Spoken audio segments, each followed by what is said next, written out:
16th one, വലിയ അളവുകൾ. പുരയിടങ്ങളും മറ്റും അളക്കാൻ ആർ, ഹെക്ടർ എന്നീ അളവുകളാണ് ഉപയോഗിക്കുന്നത്.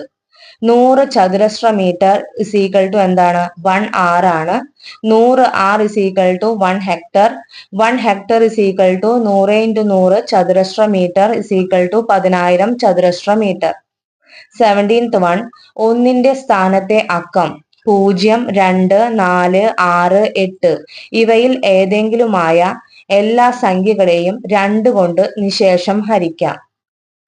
18th വൺ, അക്കത്തുക 3ന്റെ ഗുണിതമായ എല്ലാ സംഖ്യകളെയും 3 കൊണ്ട് നിശേഷം ഹരിക്കാം. 19th വൺ, അവസാന രണ്ടക്കങ്ങൾ ചേർന്ന സംഖ്യ 4ന്റെ ഗുണിതമോ അവസാന രണ്ടക്കങ്ങൾ പൂജ്യങ്ങളോ ആയാൽ അവയെ 4 കൊണ്ട് നിശേഷം ഹരിക്കാം. 20th വൺ, ഒന്നിന്റെ സ്ഥാനത്തെ അക്കം 0, 5 ഇവയിൽ ഏതെങ്കിലുമായ സംഖ്യകളെ 5 കൊണ്ട് നിശേഷം ഹരിക്കാം. 21 അക്കത്തുക 3ന്റെ ഗുണിതവും ഇരട്ട സംഖ്യയുമായ എല്ലാ സംഖ്യകളെയും 6 കൊണ്ട് നിശേഷം ഹരിക്കാം. 22 അവസാന 3 അക്കങ്ങൾ ചേർന്ന സംഖ്യ 8ന്റെ ഗുണിതമോ അവസാന 3 അക്കങ്ങൾ പൂജ്യമോ വരുന്ന സംഖ്യകളെ 8 കൊണ്ട് നിശേഷം ഹരിക്കാം. ഇതൊക്കെ ജസ്റ്റ് മനസ്സിലാക്കി വെക്കുക. എക്സാമിന്റെ സമയത്ത് യൂസ് ചെയ്യാൻ പറ്റുന്നിടത്ത് യൂസ് ചെയ്യാട്ടാ.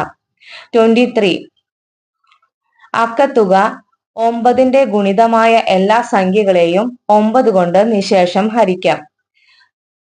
24 ഒന്നിന്റെ സ്ഥാനത്തെ അക്കം 0 ആയിട്ടുള്ള എല്ലാ സംഖ്യകളെയും 10 കൊണ്ട് നിശേഷം ഹരിക്കാം.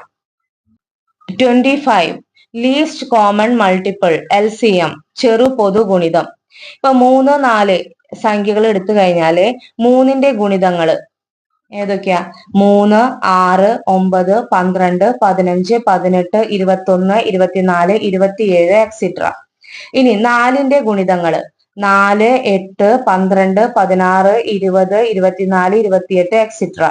ഇതില് 12 3ന്റെ ഗുണിതങ്ങളിലും 4ന്റെ ഗുണിതങ്ങളിലും വരുന്നുണ്ട്, അതുപോലെ 24.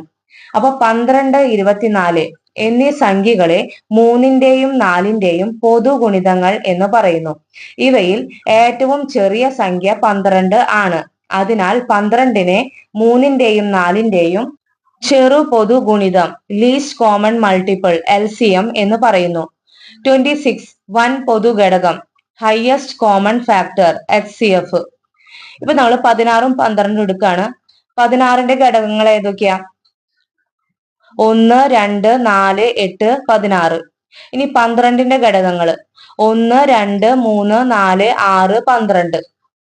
ഇതില് 12നും 16നും പൊതുവായി വരുന്ന ഘടകങ്ങൾ ഏതൊക്കെയാ? 1 വരുന്നുണ്ട്, 2 വരുന്നുണ്ട്, 4 വരുന്നുണ്ട് അല്ലെ?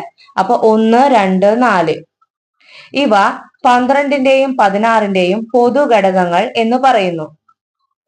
ഈ പൊതു ഘടകങ്ങളിൽ ഏറ്റവും വലിയ സംഖ്യ 4 ആയതുകൊണ്ട് 4നെ 12ന്റെയും 16ന്റെയും വൻ പൊതു ഘടകം ഹയസ്റ്റ് കോമൺ ഫാക്ടർ എന്ന് പറയുന്നു.